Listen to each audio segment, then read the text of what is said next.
ये रहा मैला आंचल एपिसोड 3 या महिला पात्र और प्रेम की झलक का विस्तृत वर्णन कहानी शैली में लगभग 300 पंक्तियों में।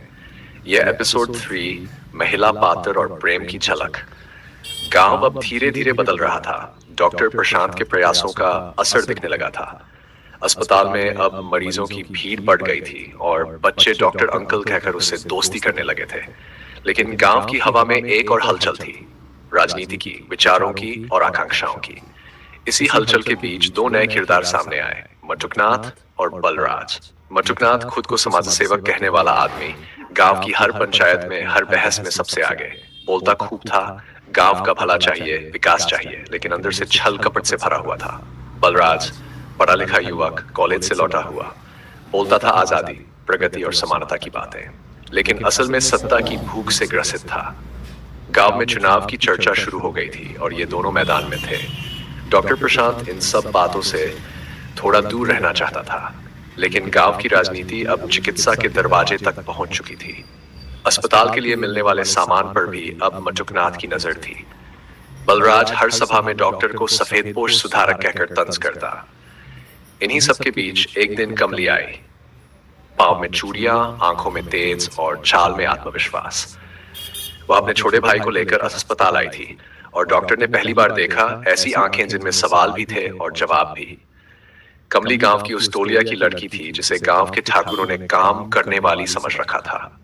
लेकिन कमली केवल किसी की सेविका नहीं थी, वह सपने देखती थी और उन्हें पूरा करने की जिद रखती थी। डॉक्टर ने पूछा, क्या तुम पढ़ी लिखी हो? कमली मुस्कुराई, मैट्रिक पास है डॉक्टर बाबू, पर सीखना बाकी है। उसकी बातों में दृढ़ता थी। वह डॉक्टर से न डरी न चुकी, बस बात की बराबरी से। डॉक्टर को यह बात छू गई। उसने उसे अस्पताल में बतौर सहायक काम पर रख लिया। कमली ने काम शुरू किया, रजिस्टर भरना, दवाइयां देना, बच्चों को समझाना। धीरे धीरे दोनों के बीच संवाद बढ़ा। काम के बहाने बातों का सिलसिला चल पड़ा। डॉक्टर कहानियां सुनाता, कमली सवाल पूछती और दोनों की बातचीत में एक सुकून था, एक अपनापन। एक शाम जब गांव में बिजली नहीं थी, कमली ने पूछा, आप शहर से हैं ना? डॉक्टर ने कहा, हाँ, लेकिन अब मेरा मन यहीं है। कमली बोली, तो क्या आप कभी वापस नहीं जाएंगे? डॉक्टर चुप रहा, वह जवाब नहीं दे पाया। उसी रात पहली बार उसने महसूस किया, कमली की उपस्थिति अब सिर्फ कार्यकारी नहीं रही, उसमें कुछ था जो उसकी आत्मा को छू रहा था। गांव की औरतें अब कमली से प्रेरित होने लगी। वह उन्हें साफ सफाई, बच्चा पालन और बीमारी की जानकारी देती। गर्भवती महिलाएं उसे दीदी कहने लगीं। कमली गांव की स्वास्थ्य बहन बन गई। लेकिन हर परिवर्तन अपने साथ विरोध लाता है। मटुकनाथ ने पंचायत में कहा, ई कमली तो डॉक्टर के साथ दिन रात रहती है, बात ठीक नहीं लगती। बलराज ने बात उछाली, डॉक्टर और नीची जात की लड़की, ये कैसा मेल है? गांव में कानाफूसी शुरू हो गई। कमली पर नजरों की तलवारें चलने लगीं। डॉक्टर को भी चेतावनी मिली, आपका नाम अब घसीटा जा रहा है। एक दिन कमली ने खुद पूछा, डॉक्टर बाबू, क्या मैं यहाँ काम करती रह सकती हूँ? डॉक्टर ने कहा, जब तक मैं हूं तुम्हें कोई नहीं हटा सकता। कमली की आंखें भर आईं, लेकिन उसने कुछ नहीं कहा।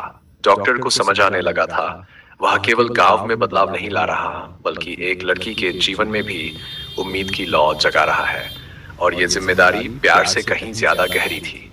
एक दोपहर जब बारिश हो रही थी और अस्पताल खाली था, कमली खिड़की के पास बैठी थी, बालों से पानी टपक रहा था। डॉक्टर ने तौलिया दिया और कुछ क्षण के लिए दोनों चुप रहे। फिर कमली बोली, हम भी डॉक्टर बन सकते हैं क्या? प्रशांत मुस्कुराया, हाँ, क्यों नहीं, अगर तुम चाहो तो।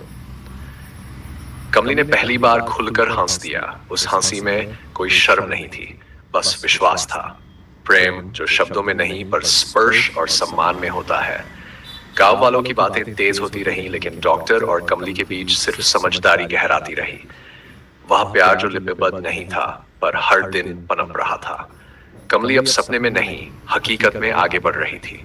मटुकनाथ और बलराज की राजनीति अब भी जारी थी, लेकिन डॉक्टर और कमली की जोड़ी गांव के लिए मिसाल बनने लगी।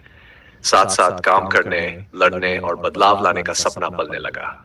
और इसी सफर में एक अनकहा प्रेम जन्म ले रहा था। अब अगर चाहो तो एपिसोड 4 गांव में उथल पुथल और राजनीतिक माहौल भी इसी अंदाज में लिख दूं, जहां स्वतंत्रता संग्राम की छाया, राजनीति और डॉक्टर का संघर्ष और